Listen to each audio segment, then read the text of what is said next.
कर्नाटका के क्या यूनिफॉर्म किधर है? यूनिफॉर्म पहना है ना?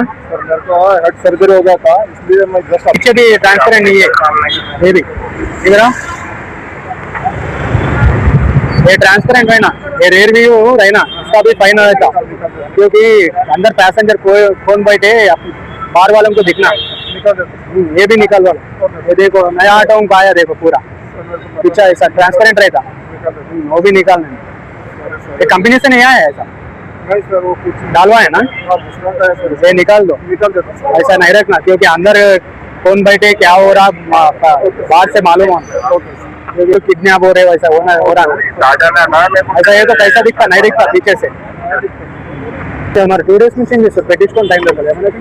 యాక్చువల్గా ఫ్రెండ్ వచ్చారు బండి చిన్న పర్సెంట్ దిగపోయారు. 2 days అయిందంటే ఎవరిదైనా ఫ్రెండ్ అయినా సరే ఫ్రెండ్ని పెట్టించుకోమని నువ్వెందుకు పెడతావు? నంబర్ ప్లేట్ ఇంపార్టెంట్ కదా. ఇప్పుడు నువ్వు దొంగ ఏదైనా స్నాచింగ్ దొంగతనాలు ఇట్లా వేసిపోతారు ఏంది మరి? మరి అంతే మరి అట్లా ఉంటుంది, వాళ్ళే పెట్టుకోరు నంబర్ ప్లేట్లు. మరి జనరల్ పబ్లిక్ మన సిటిజన్స్ పెట్టుకుంటారు. ఇప్పుడు ఎవరైతే స్నాచింగ్లు దొంగతనాలు ఇట్లాంటివి చేస్తారో వాళ్ళే పెట్టుకోరు, ఎందుకంటే సీసీ కెమెరాలో వాడారు కదా నెంబర్. అట్లాంటి వాళ్ళు పెట్టుకోరు. 2 days అయిందంటే మరి 2 days చాలా ఎక్కువ, నీకు టైమే దొరకలేదు అసలు. 10 నిమిషాలు ఏమన్నా బండి ఫ్రెండ్ పైసలు లేవా? ఎంత తీసుకుంటారు? ఫిట్ చేయడానికి ఎంత? 50 రూపాయలు మా అండి. ఎవడైనా మెకానిక్ దగ్గర తీసుకోయే కానీ ఫిట్ చేయడానికి 50 రూపాయలు తీసుకుంటాడు అంతే కదా. Number plate without number plate నడపదు, బండి సీజ్ అవుతుంది తెలుసా. డీటెయిన్ అయితే బండి వితౌట్ నంబర్ ప్లేట్ నడిపితే నువ్వు మళ్ళీ కోర్టుకు పోయి ఫైన్ కట్టుకొని చేసుకో. లైసెన్స్ ఉందా? Licence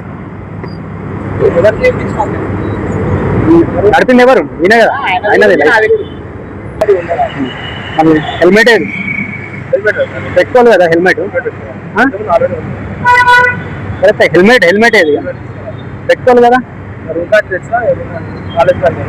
helmet important. ఇప్పుడు రోడ్ మీద ఏమైనా యాక్సిడెంట్ అయ్యి పడిపోతే హెడ్ ఇంజురీ అయితే సీరియస్ ఉంటుంది, సివియర్గా ఉంటుంది. Main helmet important. ఇద్దరు పెట్టుకోవాలి అసలు. ముందర ఎంత సివిలియన్ రైడర్ కూడా మనం పెట్టుకోవాలి.